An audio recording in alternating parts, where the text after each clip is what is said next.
Hello friends, here this is Deepali Mora and welcome to our educational platform. And here friends, today's we are discussion on the topic of Indian Constitution. Okay, भारतीय संविधान से related topic पर discuss कर रहे हैं। इसके पहले हम लोगों ने भाग 1 जो कि आपके राज्य और उसके केंद्र शासित प्रदेशों से संबंधित है, भाग 2 जो कि आपकी नागरिकता है, भाग 3 मूल अधिकार, भाग 4 राज्य के नीति निर्देशक तत्व और भाग 4A मौलिक कर्तव्यों से रिलेटेड हमने पॉइंट पर डिस्कस कर चुके हैं आप लोगों के साथ में अपने इसी प्लेटफॉर्म पर, जिसकी प्लेलिस्ट मैंने बना दी है और प्लेलिस्ट में आप लोग प्रीवियस क्लासेस को आप लोग अटेंड कर सकते हैं। तो आज के सीरीज में हम डिस्कस कर रहे हैं आपके पार्ट 5 को। ओके, पार्ट 5 जो कि आप लोग यहाँ पे देख सकते हैं, पार्ट 5 को हम डिस्कस कर रहे हैं आज के अपने सीरीज में, जो कि है आपका किससे रिलेटेड, जो कि है आपका राष्ट्रपति से रिलेटेड। ओके, सो आप सभी फ्रेंड्स, राष्ट्रपति जो कि अनुच्छेद 52 से लेकर के 62 तक के पॉइंट्स को कवर करता है। जो भी और भी राष्ट्रपति से रिलेटेड पॉइंट्स होंगे वो सारे पॉइंट्स ओनली वन सेशन में हम कवर करेंगे। तो ये सीरीज तो आपकी डिटेल्स की होगी, बट राष्ट्रपति से रिलेटेड जो भी आपके एमसीक्यूज होंगे या जो प्रीवियस क्लासेज इसके भारतीय संविधान से रिलेटेड जो भी हमने अभी तक कवर किया, अनुच्छेदों से रिलेटेड 1 से लेके 51 तक का आर्टिकल जो भी हमने अभी तक कवर किया है, ओके, उन सभी का जो एमसीक्यू होगा वो हम अलग बैच में लेकर के आएंगे। मतलब अभी हम डिटेल डिस्कस करेंगे पूरा 395 अनुच्छेद तक फुल्ली, फिर उसके बाद में बैक पर मैं दोबारा से आऊंगी और फिर एक एक करके एक एक पार्ट का जो भी आपका एमसीक्यू बनेगा वो एमसीक्यू हम इंडियन कॉन्स्टिट्यूशन से रिलेटेड हम डिस्कस करेंगे। तो ये अभी जो एक आपका बैच चलेगा, ये जो सीरीज चल रही है 1 by 1 आपकी पार्ट वाइज, ये आपकी डिटेल क्लासेस की है। ठीक है, तो अभी तक के सेशन में हमने 1 to 51 सीरीज आर्टिकल हमने डिस्कस किया है। आज आगे जो हम डिस्कस करेंगे राष्ट्रपति महोदय से रिलेटेड जो भी आपके आर्टिकल हैं, उन सभी आर्टिकल्स को आज की सीरीज में डिस्कस करेंगे। सो आप सभी फ्रेंड्स से रिक्वेस्ट है, आप सभी फ्रेंड्स वीडियोज को अधिक से अधिक अपने दोस्तों के साथ में जरूर शेयर कर दें। ओके, जो भी सोशल मीडिया प्लेटफॉर्म आप लोग यूज करते हैं, वीडियोज को लाइक करना बिल्कुल भी नहीं भूलेंगे। जो भी फर्स्ट टाइम चैनल पे विजिट कर रहे हैं सभी फ्रेंड चैनल को सब्सक्राइब जरूर कर लेंगे, ताकि क्लासेस के रिगार्डिंग जो भी इन्फॉर्मेशन हो, जो भी सजेशंस हो, जो भी आप लोगों के लिए नोटिफिकेशन हो, आप लोगों को तो कंटिन्यू पहुंच सके, आप लोग हमारे चैनल से जुड़ सके। ठीक है, तो चलिए विदाउट एनी डिले हम लोग क्लास को कंटिन्यू करते हैं। और क्लास के कंटिन्यूएशन में हम सबसे पहले डिस्कस करेंगे भारत के राष्ट्रपति का इतिहास क्या रहा अभी तक। ठीक है, भारतीय राष्ट्रपति का इतिहास का रहा। तो डियर फ्रेंड्स, भारत में राष्ट्रपति का जो पद होता है वो 26 जनवरी 1950 को भारत के गणतंत्र बनने पर क्या किया गया था, सृजित किया गया था, मतलब बनाया गया था। नेक्स्ट पॉइंट है, यहाँ पे हमने बुलेट वाइज हमने ऐड कर दिया ताकि आप लोग बाद में रिवीजन करने में आप लोगों को आसानी हो। जब मैं इसका पीडीएफ आप लोगों को चैनल पर शेयर करूँ तो वहां से आप लोगों को रिवीजन के लिए सहूलियत मिले, इसलिए हमने यहाँ पे चीजें टू द पॉइंट लिख दिया है। अदरवाइज इसको मैं ओरली बोल करके एक्सप्लेन कर सकती थी, सो उसमें आपका नोट्स नहीं तैयार हो जाता। ठीक है, तो नोट्स के प्रिपरेशन के पर्सपेक्टिव से हमने यहाँ पे सारी चीजें रिटन फॉर्मेट में जो है सेट कर दिया। ठीक है, चलिए सेकंड पॉइंट है, भारतीय संघ की कार्यकारी शक्ति राष्ट्रपति को सौंपा जाता है और वह इसका प्रयोग सीधे या अपने अधीनस्थ अधिकारियों के माध्यम से क्या करता है, करवाता है। हालांकि जो राष्ट्रपति है वो प्रधानमंत्री की अध्यक्षता वाली मंत्रिपरिषद की सलाह के लिए क्या होता है, पाबंद होता है, बंधा हुआ होता है। ठीक है, भारत का जो संविधान और राष्ट्रपति की भूमिका के आधार पर ही बहस में कंटिन्यू किया जाता है। ओके, जस्ट 1 मिनट, थोड़ा सा मैं इसको हल्का करूं, लाइट करूं। ओके, चलते हैं। नेक्स्ट है डॉक्टर भीमराव अंबेडकर जैसे कि जो कुछ सदस्य हैं, उन्होंने तर्क दिया कि राष्ट्रपति को सीमित शक्तियों वाला एक संवैधानिक राज्य का प्रमुख होना चाहिए। हालांकि केवल तर्क ही दिया था, इसको मान्यता नहीं मिल पाई थी। जवाहरलाल नेहरू जैसे अन्य जो सदस्य थे उन्होंने भी तर्क दिया कि राष्ट्रपति के पास पद के महत्व को दर्शाने के लिए अधिक शक्तियां भी होनी चाहिए।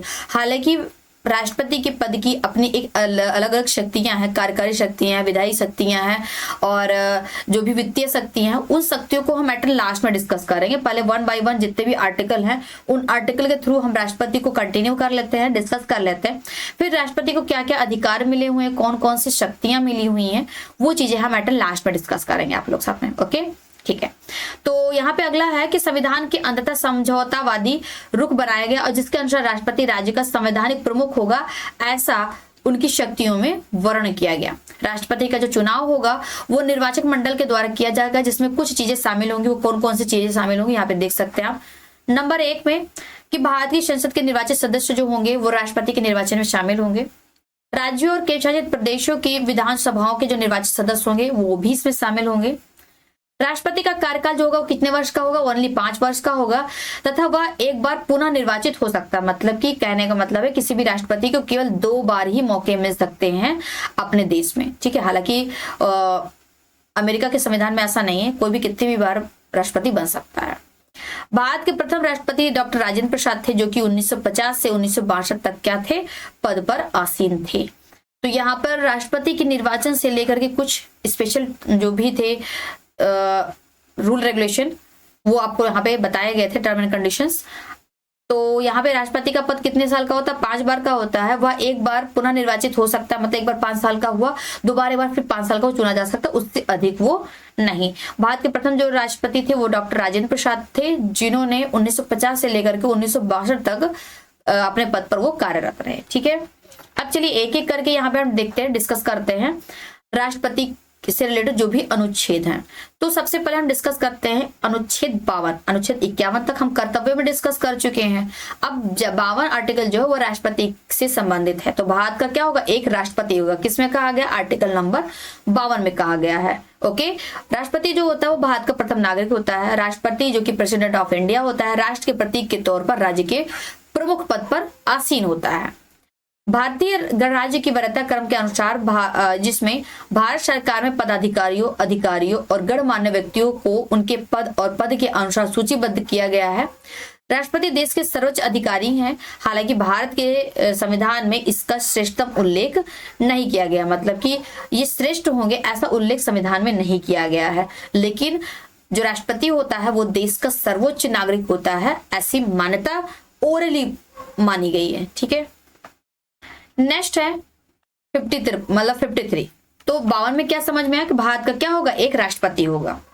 53 में क्या कहा गया है कि राष्ट्रपति के बाद के पास उसकी संघ की कार्यपालिका की शक्तियां विद्यमान होंगी। किसमें कहा गया, आर्टिकल 53 में क्या कहा गया कि संघ की कार्यपालिका शक्ति राष्ट्रपति में क्या होगी, निहित होगी। वह इसका प्रयोग सीधे तौर पर या अपने अधीनस्थ जो अधिकारी है उनके माध्यम से वो करा सकेगा।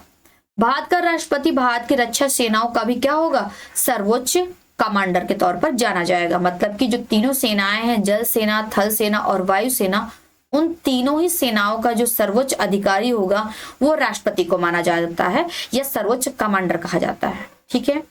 वह केंद्र सरकार की कार्यपालिका शक्ति का भी प्रमुख होता है। भारत के राष्ट्रपति के पद से जुड़ी योग्यता, कार्यकाल, चुनाव, महाभियोग और अन्य बातों का विस्तार भी हम यहाँ पर करेंगे। मतलब योग्यता, कार्यकाल, चुनाव, महाभियोग, ये सारी चीजें इसमें वर्णित की गई हैं, ठीक है। नेक्स्ट है अनुच्छेद 324, जो कि अनुच्छेद 354 और 55 की क्या करता है, रिकवरी करता है। मतलब निर्वाचन आयोग जो कि 354 में है वो राष्ट्रपति का क्या करता है, चुनाव करता है। और अगर राष्ट्रपति से रिलेटेड जो अगर बात करें तो अनुच्छेद 54 में है और 55 में है, ठीक है। 54 में, यहाँ पे 55 में भारत के जो राष्ट्रपति उनके चुनाव से संबंधित बातें कही गई हैं कि अनुच्छेद 324 के तहत भारत का जो निर्वाचन आयुक्त है वो चुनाव करेगा, इस चुनाव का आयोजन करेगा, जो स्वतंत्र और निष्पक्ष चुनाव सुनिश्चित करने के लिए स्थापित एक संवैधानिक क्या है, निकाय है। मतलब आर्टिकल नंबर 324 में निर्वाचन आयोग का वर्णन किया गया, इसलिए यह एक संवैधानिक निकाय होगा। राष्ट्रपति चुनाव की उम्मीदवारी के लिए वोटों का एक निश्चित कोटा क्या करेगा, सुनिश्चित करेगा, जिसे निम्नलिखित सूत्र का उपयोग किया जाएगा। जैसे मतों का जो कोटा होता है वो डाले गए कुल वैध मतों की संख्या, निर्वाचित होने वाले उम्मीदवारों की संख्या, ठीक है। तो 1+1 की गणपूर्ति से क्या होगा, ये पूरा होगा, ठीक है। आर्टिकल नंबर 54, आर्टिकल नंबर 53 तक यहाँ तो हमने बात कर ही ली थी। 54 और 55 को होल्ड करता है कौन, राष्ट्रपति का चुनाव। और राष्ट्रपति का चुनाव कौन आयोजित करता है, अनुच्छेद नंबर 324 के तहत चुनाव आयोग कराता है, ठीक है। किसके आधार पर कराता है, तो वो आपका निष्पक्ष चुनाव जो सुनिश्चित कराता है वो चुनाव आयोग कराता है। उसमें मतों का जो कोटा होता है कुछ इस तरीके से गणपूर्ति की जाती है, वो चीज यहाँ पर वर्णन किया गया, ठीक है। चलिए अनुच्छेद 54 में क्या कहा गया है कि भारत का जो राष्ट्रपति होगा के निर्वाचक मंडल से संबंधित होगा, ठीक है। इसे इस अनुच्छेद के अनुसार राष्ट्रपति का चुनाव सीधे जनता द्वारा नहीं किया जाता है, बल्कि इसका चुनाव कुछ निर्वाचक मंडलों के द्वारा किया जाता है, जिसमें कुछ निम्नलिखित सदस्य शामिल होते हैं। कौन कौन से सदस्य शामिल होते हैं, तो दोनों सदनों के जो निर्वाचित सदस्य होते हैं वो शामिल होते हैं इसमें, सभी राज्य की विधानसभाओं के निर्वाचित जो सदस्य होते हैं वो इसमें शामिल होते हैं। दिल्ली और पुडुचेरी जो कि संघ शासित प्रदेश है उसकी विधानसभाओं के जो निर्वाचित सदस्य होंगे वो भी इसमें शामिल होंगे, बाकी और कहीं की नहीं। ओके, केवल दिल्ली और पुडुचेरी के। यह प्रावधान 1992 के 70वें संविधान संशोधन अधिनियम के द्वारा क्या किया गया था, जोड़ा गया था। कौन सा, ये वाला प्रावधान। यहाँ पे ये भी चीजें पॉइंट नोटेबल हो गई आप लोगों के लिए इंडियन पॉलिटी में। ओके, चलते हैं आर्टिकल नंबर 55। तो राष्ट्रपति का चुनाव का विवरण क्या होगा, वो चीज यहाँ पर है। तो अनुच्छेद 55 भारत के जो राष्ट्रपति होगा कि चुनाव के तरीके से संबंधित है। इस अनुच्छेद का जो प्रावधान होगा निम्नलिखित प्रकार से किया जाएगा। जैसे कि नंबर 1, विभिन्न राज्यों के प्रतिनिधित्व के पैमाने में एक रूपता होनी चाहिए तथा राज्य और संघ के बीच समानता होनी चाहिए। इस उद्देश्य के लिए निर्वाचक मंडल, संसद और राज्य विधानसभाओं के निर्वाचित जो सदस्य होंगे उनके द्वारा डाले जाने वाले मतों की संख्या निम्नलिखित तरीके से क्या होगी, निर्धारित होगी। कैसे, एक विधायक का वोट का मूल्य जो होगा वो राज्य की कुल जनसंख्या, राज्य विधानसभा में निर्वाचित सदस्यों की कुल जनसंख्या का 11,000वां होगा, मतलब उससे 11,000 से मल्टीप्लाई किया जाएगा। नेक्स्ट है एक संसद के एक वोट का मूल्य।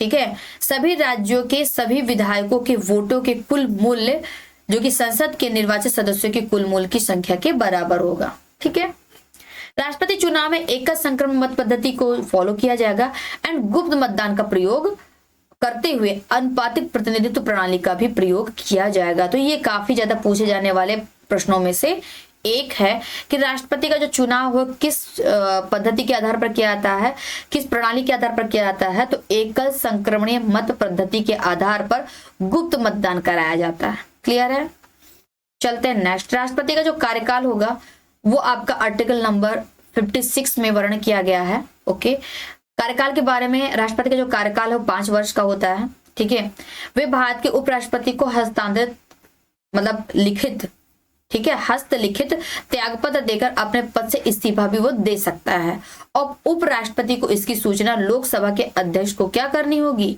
देनी होगी। जैसे कि कोई भी राष्ट्रपति पदाधिकारी है उसे त्यागपत्र देना समय से पूर्व अपने पद से वो पदमुक्त होना चाहता है तो अपने हाथों से लिखित उसे एक इस्तीफा जो पत्र होगा वो उपराष्ट्रपति को सौंपना होगा और उपराष्ट्रपति तत्काल इसकी सूचना लोकसभा अध्यक्ष को वो देगा। ठीक है, 3rd नंबर में है कि संविधान के उल्लंघन के मामले में उन्हें अनुच्छेद 61 के अंतर्गत राष्ट्रपति के पद से क्या किया जा सकता है, हटाया जा सकता है। किस आधार पर, संविधान का अगर उल्लंघन किया हो उस आधार पर। नेक्स्ट है राष्ट्रपति कार्यकाल समाप्त होने के बाद भी तब तक पद पर बने रहते हैं जब तक उनका उत्तराधिकारी जो भी नया राष्ट्रपति है वो जब तक अपने पद को क्या ना कर ले, ग्रहण ना कर ले। तो ये कुछ राष्ट्रपति के कार्यकाल से संबंधित और राष्ट्रपति के अवधिक जो भी उनका कार्यकाल है उससे रिलेटेड यहाँ पे चीजें दी गई हैं। ठीक है, अब है 57 पुनः चुनाव के लिए पात्रता। अगर राष्ट्रपति पुनः निर्वाचित होता है तो उसके लिए क्या क्या उसकी पात्रता होनी चाहिए। इस अनुच्छेद के अनुसार वर्तमान में राष्ट्रपति का पद आसीन व्यक्ति या जो भी राष्ट्रपति रह चुका है वह पुनः निर्वाचित होने के लिए पात्र होगा। जैसे कि अभी मैंने बताया कि कोई भी राष्ट्रपति 5 साल के लिए चुना जाता है और 5 साल के लिए उसके कार्यकाल को और दोबारा से बढ़ाया जा सकता है, उससे अधिक का नहीं। अमेरिका के विपरीत भारत में राष्ट्रपति के रूप में व्यक्ति को कितनी बार भी पुनः निर्वाचित क्या किया जाता है, किया जा सकता है। कहाँ पे, अमेरिका में। ठीक है, अब आते हैं 58 नंबर आर्टिकल जो कि राष्ट्रपति बनने की क्या है, योग्यता। कोई भी व्यक्ति अगर राष्ट्रपति बनता है तो उसके क्वालिफिकेशन क्या क्या होनी चाहिए, उसमें क्या क्या चीजें होनी चाहिए। तो भारत का जो राष्ट्रपति होगा अनुच्छेद 58 के तहत निर्वाचित किया जाएगा और उसके लिए जो भी योग्यताएं हैं वो क्या क्या सुनिश्चित की जाती हैं। नंबर 1, वो भारत का क्या हो, सबसे पहले तो भारत का नागरिक हो, 35 वर्ष की आयु पूरी कर चुका हो, उसे लोकसभा अर्थात लोकसभा के सदस्य के रूप में निर्वाचित होने के लिए योग्यता भी उसके पास क्या हो, मतलब कि वो व्यक्ति लोकसभा में सदस्य के रूप में निर्वाचित होने की योग्यता क्या हो, रखता हो। वह संघ, राज्य सरकार या स्थानीय या सार्वजनिक प्राधिकरण के अधीन किसी लाभ के पद पर नहीं होना चाहिए। मतलब कोई भी व्यक्ति किसी अन्यत्र लाभ के पद पर न हो। अगर है तो राष्ट्रपति का पद ग्रहण करने से पूर्व उसे त्यागपत्र देना होगा उस पूर्व पद पर। ठीक है। नोट में यहाँ पे कुछ चीजें लिखेगी कि भारत में प्राकृतिक जन्म खंड की शर्त अर्थात जन्म वंश से हुई हो, क्या हो, भारत का नागरिक हो, जो किसी अमेरिकी संविधान के तहत राष्ट्रपति चुनाव के लिए योग्यता के अंतर्गत शामिल नहीं किया जा सकता। जैसे कि अमेरिका के में है कि कोई भी व्यक्ति अगर गैर अमेरिकी है तो भी उसे चुना जा सकता राष्ट्रपति, लेकिन यहाँ पर ऐसा नहीं, वो जन्म से या वंश से क्या हो, भारत का ही नागरिक हो। 59 अनुच्छेद में कहा गया है कि राष्ट्रपति पद की जो कुछ शर्तें हैं वो चीजें हैं, क्या क्या शर्तें हैं राष्ट्रपति पद की। तो एक में है कि 59 में राष्ट्रपति के पद की शर्तों का सूचीबद्ध यहाँ पे वर्णन किया गया है। नंबर 1, राष्ट्रपति को संसद या किसी राज्य विधानमंडल का सदस्य नहीं होना चाहिए। यदि ऐसा कोई सदस्य राष्ट्रपति के रूप में निर्वाचित होता है तो राष्ट्रपति का पद ग्रहण करने की तिथि से पूर्व उसे सदन में अपना स्थान रिक्त मान लिया जाता है। मतलब उसका पद जो है रिक्त मान लिया। जैसे कि मैंने अभी बताया कि राष्ट्रपति का पद ग्रहण करने से पूर्व अगर वो अन्यत्र किसी लाभ के पद पर है तो पद ग्रहण करने से पूर्व उसे उस पद से इस्तीफा देना होगा। अगर नहीं देता है तो इस पद को ग्रहण करते स्वतः ही वो पद उसका रिक्त माना जाएगा। ठीक है। राष्ट्रपति को कोई भी लाभ का पद धारण नहीं करना है। यह बिना किसी किराए के सरकारी आवास में रहने का हकदार है। यह संसद द्वारा कानून द्वारा निर्धारित भुगतान भत्ते और विशेषाधिकार प्राप्त करने का भी क्या होता है, हकदार होता है। ये या परिलब्धियों मतलब जो भी सरकार के द्वारा फंडिंग की जाती है उसके भत्तों को उसके कार्यकाल के दौरान बनाए जा सकने के लिए भी ये योग्य होता है। तो ये सारी चीजें किसमें कही गई, 59 में। 59 में राष्ट्रपति पद की कुछ जो शर्तें हैं वो शर्तों के विषय में यहाँ पे दिया गया है। चलिए आर्टिकल नंबर 60 भारत के राष्ट्रपति द्वारा ली गई क्या, शपथ। राष्ट्रपति भारत के राष्ट्रपति के द्वारा क्या जो शपथ ली गई वो है। संविधान का अनुच्छेद 60 भारत के राष्ट्रपति प्रेसिडेंट ऑफ इंडिया द्वारा अपना पद ग्रहण करने से पहले ली जाने वाली शपथ, मतलब अनुच्छेद 60 में राष्ट्रपति के शपथ से संबंधित प्रावधान है। उसमें क्या है कि राष्ट्रपति के पद पर निष्ठापूर्वक निर्वहन करना, ठीक है, संविधान या कानून को सुरक्षित, ठीक है, संरक्षित मतलब संरक्षण करना, उसको सुरक्षा बनाए रखना, बचाव करने के लिए अपनी क्षमता के अनुसार सर्वोत्तम प्रयास करना, ठीक है। ऐसा भारत को लोगों की सेवा कल्याण के लिए स्वयं को समर्पित कर देना, ऐसा भी चीज इसमें है। भारत के राष्ट्रपति भारत के मुख्य न्यायाधीश या भारत के मुख्य न्यायाधीश की अनुपस्थिति में सर्वोच्च न्यायालय के वरिष्ठ जो न्यायाधीश होंगे वो इस पद को क्या करेंगे, इस पद का शपथ लेंगे और इसकी पद की गरिमा को बनाए रखेगा वो। ठीक है, कहने का मतलब है राष्ट्रपति की अनुपस्थिति में उपराष्ट्रपति और उप दोनों की अनुपस्थिति में भारत का जो मुख्य न्यायाधीश होगा supreme court of justice, chief justice of supreme court, वो इस पद को कैरी करेगा। ठीक है, वो इस पद की गरिमा को क्या करेगा, बनाए रखेगा। राष्ट्रपति पर महाभियोग लगाने के क्या क्या प्रावधान है, वेरी मोस्ट इंपॉर्टेंट। ओके, तो अनुच्छेद 61 के तहत संविधान के उल्लंघन पर भारत में राष्ट्रपति पर क्या क्या आ सकता है, महाभियोग की प्रक्रिया लगाई जा सकती है और इस प्रक्रिया के द्वारा उसे हटाया जा सकता है। जैसे कि अभी कुछ आर्टिकल पहले मैंने आप लोग साथ में डिस्कस किया। संसद का कोई भी सदन महाभियोग प्रक्रिया शुरू कर सकता है। महाभियोग शुरू करने वाले जो सदन के कुल जो सदस्य होंगे उनकी जो सदस्य की जो संख्या होगी, जो सहमति होगी, सहमति पत्र जिस पर हस्ताक्षर होंगे वो 1/4 होने कंपलसरी है। प्रस्ताव पारित करने से पहले आरंभिक जो सदन की जो राष्ट्रपति को 14 दिन मतलब 14 कार्य दिवस पर के पहले क्या करना होगा, नोटिस देना होगा। मतलब अगर महाभियोग की प्रक्रिया को अगर हमें चालू करना है, स्टार्ट करना है, तो उसको स्टार्ट करने के 14 दिन पहले राष्ट्रपति को एक नोटिस दी जाती है, ऐसा प्रावधान है। नोटिस के बाद प्रस्ताव को सदन की कुल सदस्यता के 2/3 मतलब 2/3 बहुमत से सदन द्वारा पारित होना भी जरूरी है। ये अगर ऐसा हो जाता है तो महाभियोग की प्रक्रिया पूर्ण मानी जाएगी और राष्ट्रपति अपने पद से मुक्त माना जाएगा। ठीक है, नाउ नेक्स्ट, एक बार प्रस्ताव पारित हो जाने के बाद संसद का दूसरा सदन इस न्यायिक सहमति नियुक्त करके स्वयं राष्ट्रपति के खिलाफ आरोपों की जांच करेगा, उसके लिए वो बाध्य होता है। जांच के दौरान राष्ट्रपति वकील के साथ उपस्थित होकर आरोपों का बचाव भी कर सकता है, ऐसा नहीं कि वो नहीं कर सकता है। यदि राष्ट्रपति आरोपों में दोषी नहीं पाए जाते तो प्रस्ताव निरस्त हो जाता है, ठीक है, निरस्त हो जाएगा। एंड दोषी पाए जाने की स्थिति में प्रस्ताव को सदन की कुल सदस्यता के 2/3 बहुमत से सदन में पास होता है। प्रस्ताव पारित होने की तारीख से राष्ट्रपति को पद से हटा दिया जाएगा, जैसे कि मैंने अभी आपको बता दिया। चलते हैं आगे।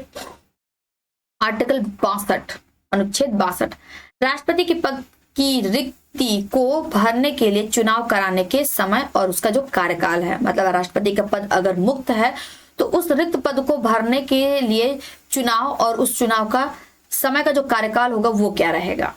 ठीक है, वो यहाँ पे दिया गया है कि राष्ट्रपति के कार्यकाल की समाप्ति के कारण राष्ट्रपति के कार्यकाल में उत्पन्न रिक्ति को भरने के लिए चुनाव कार्यकाल की समाप्ति से पहले ही आयोजित क्या होता है, करा लिया जाता है। कार्यरत राष्ट्रपति की मृत्यु, त्यागपद या पद से हटाए जाने के कारण राष्ट्रपति पद में हुई रिक्तियों को भरने के लिए चुनाव 6 महीने के भीतर कराया जाना चाहिए। मतलब कि अगर किसी कारण से मान लीजिए राष्ट्रपति की मृत्यु होती है, राष्ट्रपति अपने पद से इस्तीफा देता है, तो विदिन 6 मंथ, ठीक है, विदिन 6 मंथ ये प्रक्रिया पूरी कर करके इस रिक्त पद को भरने का प्रावधान है। यह प्रावधान कौन करता है, अनुच्छेद 62। ठीक है, अब है अनुच्छेद 65। यहाँ पे थोड़ा सा रिव्यू क्या करता है, ये भी आपके राष्ट्रपति से रिलेटेड। तो मृत्यु, त्यागपद या पद मुक्ति के कारण राष्ट्रपति कार्यकाल में कोई रिक्त होने की स्थिति में भारत का उपराष्ट्रपति नए राष्ट्रपति के निर्वाचन होने तक राष्ट्रपति के रूप में कार्यकाल मतलब कार्यभार को संभालेगा। जैसे कि मैंने अभी आपको बताया कि मान लीजिए इनकेस राष्ट्रपति की मृत्यु हो जाती है, ओके, या राष्ट्रपति अपने पद से इस्तीफा दे देता है, तो विदिन 6 मंथ राष्ट्रपति के जो रिक्त पद है उसको भरने का प्रावधान, लेकिन उस 6 मंथ तक राष्ट्रपति की अनुपस्थिति में जो उपराष्ट्रपति होगा वो राष्ट्रपति के पद का कार्यभार संभालेगा। ठीक है, बीमारी या अन्य किसी कारण से राष्ट्रपति की अनुपस्थित रहने की स्थिति में भारत का उपराष्ट्रपति राष्ट्रपति के पद पर वापस लौटने तक उनके कार्यों का निर्वहन करेगा। ओके, या राष्ट्रपति अगर किसी भी कारणवश मेडिकल इश्यूज से मतलब बीमारी के कारण या अन्य किसी कारण अगर अनुपस्थित रहते हैं तो उनकी अनुपस्थिति में, राष्ट्रपति की अनुपस्थिति में उपराष्ट्रपति उनकी आने तक उनके पद के कार्यभार को या उनके कार्यों का निर्वहन करेगा राष्ट्रपति के नाम से ही। ठीक है, उपराष्ट्रपति की अनुपस्थिति में भारत के मुख्य न्यायाधीश, मतलब राष्ट्रपति अगर अनुपस्थित हैं तो उनका कार्यभार कौन संभालेगा, कार्यों का निर्वहन उपराष्ट्रपति। इंपॉर्टेंट है, लेकिन अगर ये भी अनुपस्थित है, ये भी अनुपस्थित है, उस दशा में जो मुख्य न्यायाधीश है, ओके, मुख्य न्यायाधीश इस पद का निर्वहन करेगा, इस पद के कार्यों का निर्वहन करेगा। ओके, तो एक बार फिर से रिवीजन कर लें, फिर आगे चलते हैं। इनकी जो राष्ट्रपति की जो कुछ शक्तियां हैं उन शक्तियों पर हम बात करेंगे, कौन सी कैसी शक्तियां हैं। तो डियर फ्रेंड्स, हमारी स्टार्टिंग जो होती है राष्ट्रपति का वो अनुच्छेद 52 से होती है। तो भारत का एक राष्ट्रपति होगा, अनुच्छेद नंबर 52। संघ की कार्यपालिका शक्ति राष्ट्रपति में निहित होगी, अनुच्छेद 53। भारत के राष्ट्रपति का क्या होगा, चुनाव किया जाएगा, अनुच्छेद मतलब 54 और 55। तो 54 में राष्ट्रपति का चुनाव की प्रक्रिया है और राष्ट्रपति 55 में राष्ट्रपति के चुनाव का से संबंधित जो विवरण होंगे वो चीजें होंगी। ठीक है, 56 में राष्ट्रपति का जो कार्यकाल होगा, ठीक है, उनके पद का जो कार्यकाल होगा वो। 57 पुनर्निर्वाचन के लिए उसकी क्या योग्यता होनी चाहिए वो। 58 राष्ट्रपति के चुनाव से रिलेटेड जो भी उनकी योग्यता होगी वो इसमें है। 59 राष्ट्रपति पद की जो कुछ शर्तें हैं वो। 60 राष्ट्रपति पद के लिए शपथ। 61 राष्ट्रपति पर लगाया गया महाभियोगी प्रक्रिया होगी। ओके, 62 राष्ट्रपति के पद की रिक्ति को भरने के लिए चुनाव कराने का जो समय और कार्यकाल वो इसमें है। 65 भारतीय संविधान का जो अनुच्छेद है वो राष्ट्रपति की अनुपस्थिति में उस पद का निर्वहन कौन करेगा उससे संबंधित है। ठीक है, अब जैसे कि मैंने स्टार्टिंग में आपको बताया कि समस्त कार्यकारी शक्तियां राष्ट्रपति के अधीन होकर के कार्य करेंगी। तो क्या कुछ शक्तियां हैं जो मोटे मोटे तौर पर यहाँ पे अलग अलग चीजों में डिवाइड की गई हैं, वो चीजें देखते हैं। तो राष्ट्रपति की जो कार्यकारी शक्तियां हैं वो कौन कौन सी हैं यहाँ पे देखते हैं। कार्यकारी शक्तियां हैं, फिर विधायी शक्तियां हैं, वित्तीय शक्तियां हैं, न्यायिक शक्तियां इन्हें प्राप्त है एंड कूटनीतिक शक्तियां। तो अलग अलग शक्तियों का जो विवरण किया गया है, क्या कुछ शक्तियों में है इन्हें दिया गया है, वो चीजें हम एक एक करके क्लियर कर लेते हैं। अदरवाइज हो सकता है ऑप्शन के तौर पर अगर आपको दिया जाए तो यहाँ पे कार्यकारी शक्तियों में कौन सा शामिल नहीं है, तो ऐसे भी क्वेश्चंस बन सकते हैं, तो उसके लिए हमें तैयार रहना है। तो राष्ट्रपति को जो कुछ शक्तियां प्राप्त है उसमें जो उनकी कार्यकारी शक्तियों में क्या क्या चीजें हैं कि प्रधानमंत्री जो अन्य मंत्री की नियुक्ति राष्ट्रपति करेगा। क्षमादान और सजा में भी परिवर्तन प्रदान करने की शक्ति इसको प्राप्त है। भारत की संसद को बुलाना, स्थगित करना एंड भंग करना, ये भी चीजें करेगा। जब संसद सत्र में ना हो तो अध्यादेश जारी करे, राष्ट्रपति का ये भी कार्यकारी शक्ति है। 5वां नंबर है संसद द्वारा पारित विधेयकों को क्या करना, स्वीकृति प्रदान करना, राइट। भारत के मुख्य न्यायाधीश तथा भारत के सर्वोच्च न्यायालय और उच्च न्यायालयों के अन्य न्यायाधीशों की क्या करेगा, ये नियुक्ति करेगा। मतलब भारत के जो भी मुख्य न्यायाधीश होंगे, सर्वोच्च न्यायालय के जो न्यायाधीश होंगे वो, एंड अन्य राज्यों के जो उच्च न्यायालय है, हाई कोर्ट जो होते हैं राज्यों में, उनके न्यायाधीशों की नियुक्ति भी कौन करेगा, राष्ट्रपति करेगा, कार्यकारी शक्ति के अधीन करेगा। आपातकाल की घोषणा भी इसी में शामिल, कार्यकारी शक्तियों में ही। भारतीय सशस्त्र सेनाओं के सर्वोच्च कमांडर बनने की भी योग्यता कार्यकारी शक्तियों में ही। जैसे मैंने आपको बताया कि जो तीनों सेनाएं होती, जल, थल एंड वायु, इन तीनों सेनाओं का जो सर्वोच्च कमांडर होता है वो राष्ट्रपति होता, और इसको जो शक्ति है किसके बिहार पर प्राप्त है, कार्यकारी शक्तियों के आधार पर प्राप्त है इसको, ठीक है। नेक्स्ट, विधायी शक्तियां क्या क्या है। राष्ट्रपति भारत की संसद का अभिन्न अंग होता है, तो कुछ विधायी शक्तियां भी इसे प्राप्त हैं, जैसे संसद के सदनों को संबोधित करना, संसद के सदनों को संदेश भेजना, एंड जब संसद सत्र ना हो तो अध्यादेश जारी करना, एंड संसद द्वारा पारित विधेयकों को क्या करना, स्वीकृति प्रदान करना। तो ये सारी विधायी शक्तियों के तहत इसमें क्या है, प्राप्त है। ओके, चले आगे। फिर वित्तीय शक्तियां, वित्तीय शक्तियां क्या है, राष्ट्रपति के पास निम्नलिखित शक्तियां हैं। कौन कौन सी, एक, केंद्रीय बजट को संसद के समक्ष प्रस्तुत किया जाना, संसद को अनुदान की सिफारिश करना, एंड वित्त आयोग का क्या करना, गठन करना। ये इसके अंतर्गत मतलब कि राष्ट्रपति को प्राप्त जो शक्तियां हैं उसमें वित्तीय शक्तियों के अंतर्गत ये 3 शक्तियां इसमें शामिल है कि केंद्रीय बजट को संसद के समक्ष क्या करना, प्रस्तुत करना। ये भी कौन करता है, राष्ट्रपति करता है। एक क्वेश्चन यहाँ से निकल करके आपका ये आ जाता है। संसद को अनुदान की क्या करना, सिफारिश करना, ठीक है। अगर संसद को अनुदान चाहिए तो उसकी भी सिफारिश संसद के समक्ष कौन करेगा, राष्ट्रपति ही करेगा। एंड वित्त आयोग का गठन कौन करेगा, वो भी राष्ट्रपति ही करेगा। नेक्स्ट, न्यायिक शक्तियां। तो राष्ट्रपति के पास कुछ न्यायिक शक्तियां भी हैं, वो कौन कौन सी हैं, तो क्षमादान और सजा में परिवर्तन प्रदान करना, भारत के मुख्य न्यायाधीश तथा भारत के सर्वोच्च न्यायालय और उच्च न्यायालयों के अन्य न्यायाधीशों की नियुक्ति भी कौन करेगा, राष्ट्रपति भी करेगा। किस आधार पर करेगा, न्यायिक शक्ति के आधार पर ये करेगा, ठीक है। कूटनीतिक शक्तियां, कूटनीतिक शक्तियों में क्या क्या चीजें आती हैं, राजदूतों और अन्य राजनयिक प्रतिनिधियों को भेजना और उनका क्या करना, स्वागत करना, अन्य देशों के साथ क्या करना, संधियां करना। तो ये भी चीजें किसमें शामिल है, ये भी चीजें आपकी कूटनीतिक शक्तियों के तहत ही क्या है, शामिल है। सो ये था डियर फ्रेंड्स सेशन। आज का सेशन कैसा लगा वो हमें कमेंट करके जरूर बताइएगा। Thank you for watching dear friends. Don't forget to subscribe our channel. आप हमारे चैनल को सब्सक्राइब करना बिल्कुल भी नहीं भूलेंगे। हाँ, आप लोगों के लिए बीपीएससी टीआरई 4.0 के लिए क्लासेस स्टार्ट हो गई हैं, जिसमें हमने प्रीवियस ईयर से क्वेश्चंस की स्टार्टिंग की है। सो आप सभी friends daily at night 10 PM पे मिलना बिल्कुल नहीं भूलेंगे। ओके, क्लियर है। और ये पॉलिटी का अलग का सेशन है जो कि आपको दिन में किसी भी वक्त मैं आप लोगों के साथ में अपलोडेड फॉर्मेट में इसके साथ में मैं आप लोगों के साथ में शेयर करूंगी। एंड टीआरई 4 की जो बैच होगी वो आपको लाइव मिलेगी एट 10 PM, ठीक है। तो आप लोग लाइव आना बिल्कुल नहीं भूलेंगे, अपने अपने दोस्तों को शेयर करना बिल्कुल नहीं भूलेंगे। ओके, शेयर करें, जो भी फर्स्ट टाइम विजिट करें चैनल को सब्सक्राइब जरूर कर लें। ओके, लाइक एंड शेयर करें, कमेंट करके बताएं क्लासेस कैसी लग रही हैं। क्लासेस के लिए फीडबैक आप हमें कमेंट करके जरूर दें। ओके, मिलते हैं नेक्स्ट सेशन में। थैंक यू फॉर वॉचिंग मी। और अगले सेशन में हम उपराष्ट्रपति से संबंधित जो भी आपके आर्टिकल हैं उन आर्टिकल को डिस्कस करेंगे इसी फॉर्मेट में, ठीक है। Thank you so much, have a nice day.